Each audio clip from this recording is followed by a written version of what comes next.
Welcome to Histori Scapes. History can often be strange, full of twists and turns with unexpected stories along the way. Some parts of history are unknown to the world and have creepy twists that you'd never expect. Number 5. Violet Jessup. The story of Violet Jessup is just one example of the strange stories from history that are out there waiting to be discovered. Violet was born in Argentina to Irish immigrant parents in 1887, from the get-go.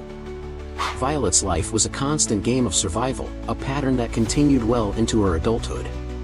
During the first years of her life, she contracted tuberculosis and was extremely unwell. The doctors warned her parents that it would likely take her life.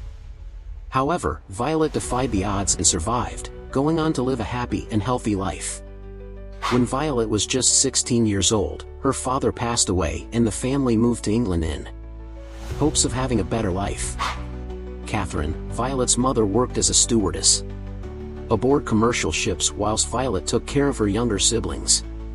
Violet admired her mother's profession, and after leaving school, she got a job as a stewardess, proudly following in her mother's footsteps. Little did Violet know that this job would take her on a whirlwind journey and lead to one of the greatest survival stories in history. In 1910, Violet began working on the RMS Olympic, something that she was extremely proud of given that the ship was the largest civilian ship at the time. For the first year, everything went swimmingly. Violet enjoyed her job and was looking forward to the future.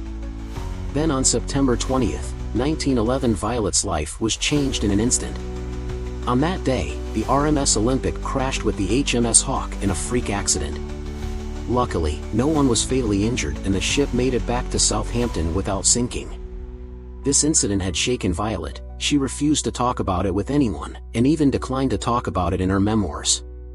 She continued working on the RMS Olympic for another year. It appears that whilst the incident had shaken her, it hadn't put her off being a stewardess on a ship. Violet had already survived one boat crash. Surely she wouldn't be so lucky a second time around? That's where you'd be wrong. On April 10, 1912, Violet proudly boarded the RMS Titanic. She had no idea that her dream job was about to turn into a living nightmare. As we know, on April 14, 1912, the RMS Titanic hit an iceberg and sank in the North Atlantic Ocean. In an unbelievable plot twist, Violet survived the sinking of the Titanic by jumping onto a lifeboat. This lifeboat was later found by search crews, and all of those aboard were taken to New York City. Shortly after arriving in New York City, Violet went back home to Southampton, shaken but undeterred from sailing the seas.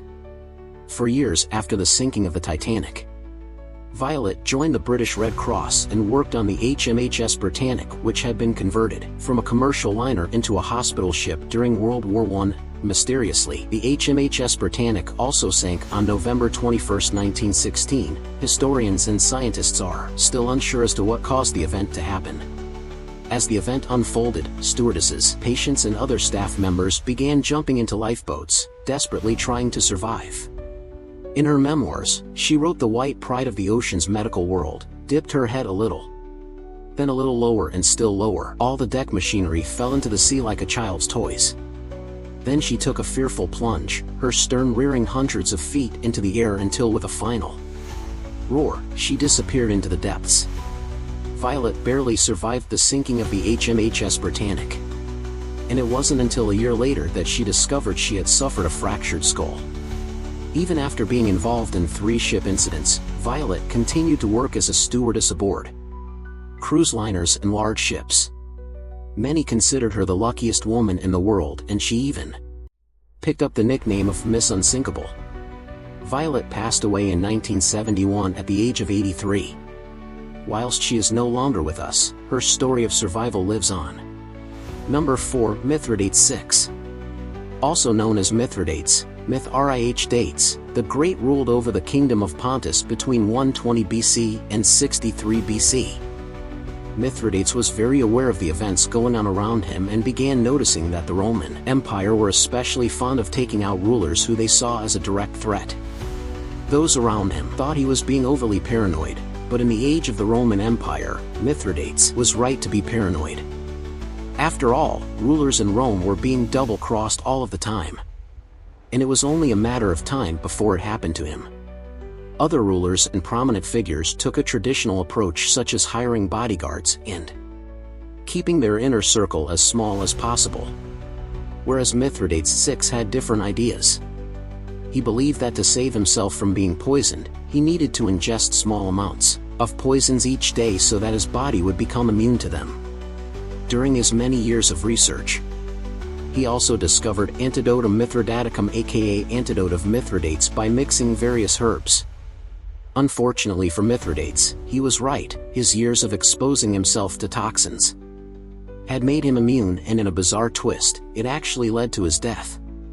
Mithridates fought against many Roman generals between 88 BC and 65 BC, and he finally met his match in Pompey the Great. Pompey and his army were far too strong for Mithridates, and were able to easily defeat him. Not wanting to be captured or go down in history as a loser, Mithridates began swallowing different poisons. However, his years of exposure meant he had built up a tolerance. His years of paranoia and research had finally turned on him in a way he never expected. After this failed attempt, he ordered his servants to use a sword to seal the deal.